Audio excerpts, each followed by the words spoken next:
नमस्कार बच्चों, मेरा नाम अरविंद कुमार सोनी। मैं आज आपको वन पथ का अगला जो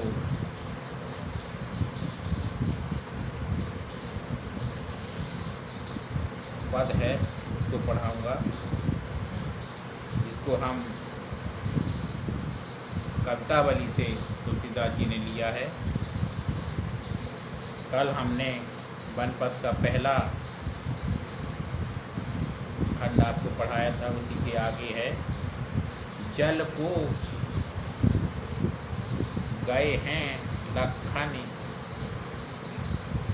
लरिका, परिखों पिए छाह घरीक व ठाढ़े, मोछ पसेव बयार करो अति, पाए पखारहु भूवर ठाढ़े।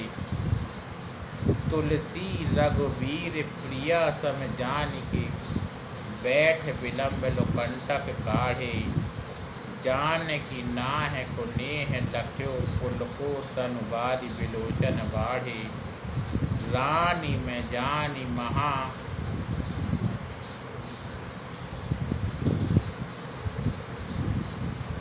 पाद पाहन हूँ तो कठोर हिए।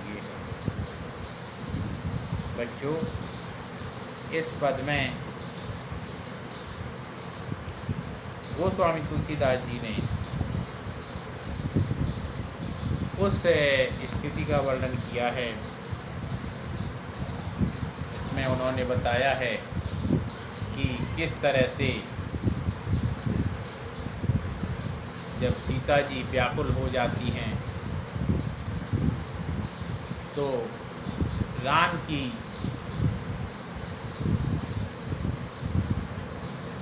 स्थिति बहुत ही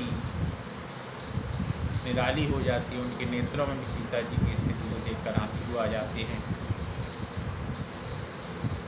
तो इसको बच्चे हम देखेंगे। इसमें हम प्रसंग ये लिख सकते हैं कि श्री रामचंद्र जी को वनवास की आज्ञा हो गई है और वे लक्ष्मण सीता जी के साथ वन की ओर चल पड़े हैं। सीता जी की माथे पर पसीने की बूंदें आ गई हैं, उन्हें प्यास का अनुभव होता है।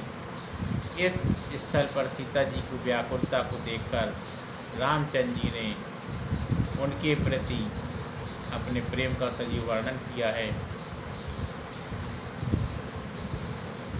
सीता जी की इस स्थिति को देखकर रामचंद्र जी वहाँ पर थोड़ी देर के लिए विश्राम करने के लिए बैठ जाते हैं।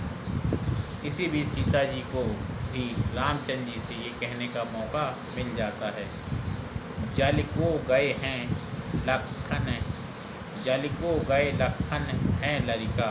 कि यानी जल लेने के लिए सीता जी कह रही हैं, लक्ष्मण जी जल लेने के लिए गए हैं, वह अभी बालक हैं, इसलिए हमें उनका परिखो पिए छाए घरीक बैठाने। हे प्रियतम, हमें यहीं पर थोड़ी देर के लिए एक घड़ी छाए में खड़े होकर उनकी प्रतीक्षा कर लेनी चाहिए, क्योंकि वह अभी बालक हैं। यानी सीता जी लक्ष्मण जी को बालक समझ रही हैं। कह रही हैं, पूछ पसेव बयार करूं, हे नाथ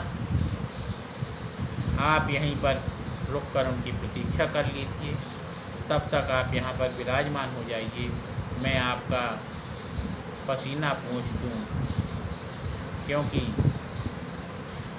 कह रहे हैं, और यहाँ पर आप बैठ जाइए, मैं आपके पाँव को पखार देती हूँ, यानी पाँव को साफ कर देती हूँ, धुल देती हूँ, तो कपड़े से पोंछ देती हूँ अपने। तो सीता जी अरुपाह पखारूं भूवर ठाने, आप यहाँ पर बैठ जाइए थोड़ी देर के लिए, मैं अपने आंचल से आपको थोड़ा सा हवा कर देती हूँ और आपके बालू से तपे हुए पैरों को धोए देती हूँ। भूवर ठाणे यानी धूल से भरे हुए इन पैरों को पोंछ कर थोड़ा सा आपको विश्राम दिलाए देती हूँ। तुलसीदास जी कहते हैं, तुलसी रघुवीर प्रिया सम जान के, बैठ विलम्ब लो कंटक नाड़ी। इस तरह से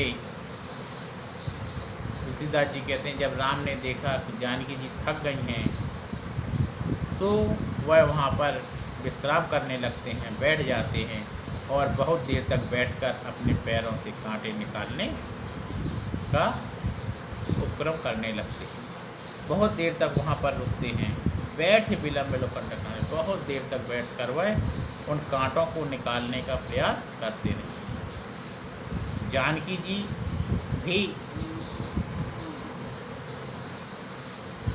प्रेम पूर्वक अपने नाथ को देखती हैं।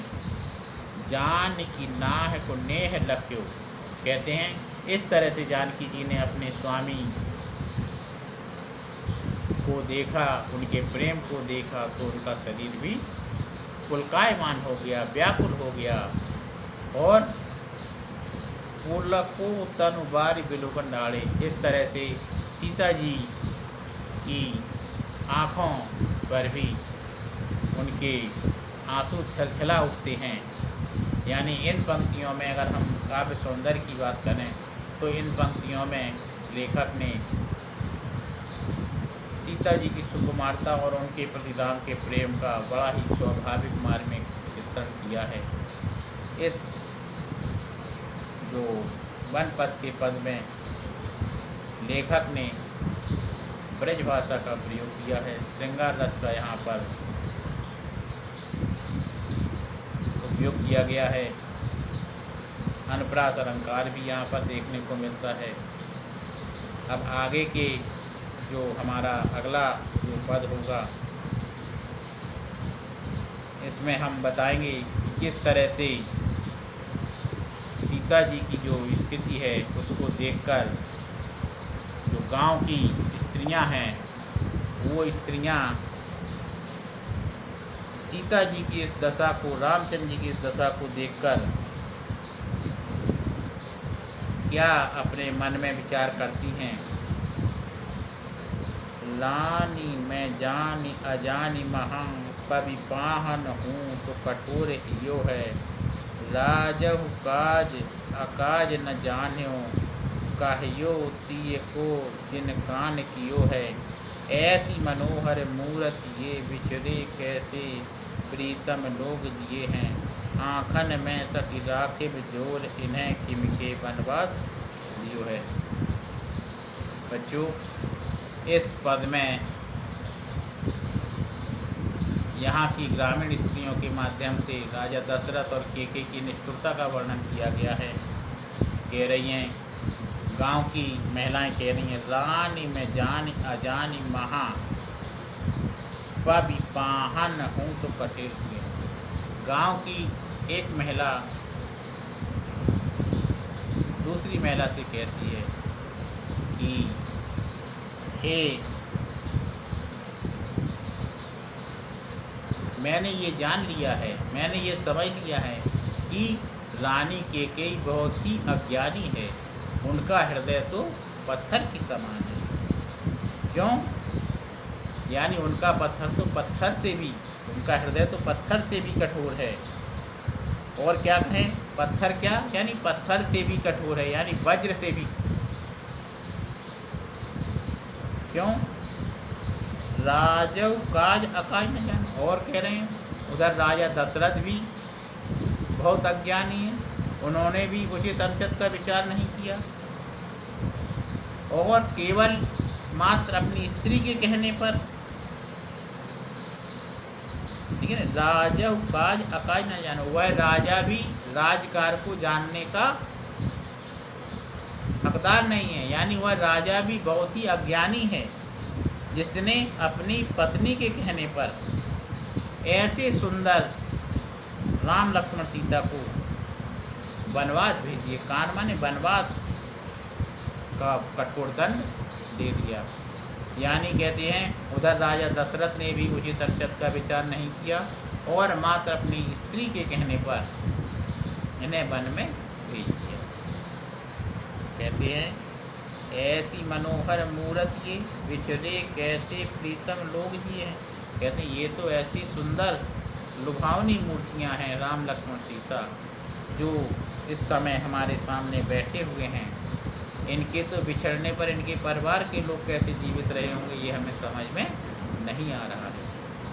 ये सखी, ये किस तरह से अपने परिवार से बिछड़े होंगे, कैसे इनके परिवार के लोगों ने इनका साथ छोड़ा होगा, ये हमें यह समझ में नहीं आ रहा है। और किस तरह से वो जीवित रहे होंगे, इनसे वो कैसे बिछड़े होंगे। आखिन में सखी राखिब जोग, इन्हें किम के बन मजू। सखी, ये तो इतनी सुंदर मूर्तियाँ हैं कि हम सदैव इनको आँखों में बसाए जाने योग्य हैं, अतएव सदैव दर्शनीय हैं। इन्हें कैसे बनवा दिया, ये हमें समझ में नहीं आ रहा है। इस पद में बच्चों फिर से बता दें कि रानी में जान अजानी महाकवि पाहन हूँ तो कठोर, कहते हैं वह रानी भी बहुत ही अज्ञानी है। कहते हैं कैकेयी रानी बहुत ही अज्ञानी है, उसका हृदय तो पत्थर और वज्र से भी कठोर है। उधर कहते हैं राजा दशरथ भी अज्ञानी हैं, उन्होंने भी उचित अनुचित का विचार नहीं किया, तभी तो उन्होंने ऐसी सुंदर मूर्तियों को, ऐसे सुंदर अपने राजकुमारों को वन में भेज दिया है। उनका हृदय भी इतना कठोर है कि उन्होंने मात्र एक स्त्री के कहने पर उन्हें कहाँ वनवास को भेज दिया। कहते हैं ये इतनी सुंदर जोड़ी है कि न तो इनसे इनके परिवार के लोग कैसे बिछड़े होंगे, ये हमें समझ में नहीं आ रहा। वह सखी दूसरी सखी से कह रही है महिला, कहती है कि हे सखी, ये तो इतनी सुंदर जोड़ी है, ये सदैव आँखों में बसाए जाने योग्य है, हमेशा अपने सामने दर्शन करने योग्य हैं, इन्हें फिर क्यों वनवास दे दिया, यह बात हमें समझ में नहीं आती। यहाँ पर अगर हम काव्य सौंदर्य की बात करें तो यहाँ पर लेखक ने ग्रामीण बालाओं की सहृदय और दयालुता का सुंदर वर्णन किया है। भाषा यहाँ पर ब्रज भाषा का प्रयोग किया गया है। श्रृंगार और करुण रस का यहाँ पर समावेश है। अनुप्रास अलंकार का यहाँ पर प्रयोग किया गया है और सवैया छंद के माध्यम से लेखक ने इस पर अपनी बात को सामने रखा है। बच्चों, आज हमने ये 2 पद पढ़े। अब अगला जो पद है वो हम अगले वीडियो में आपको बताएंगे।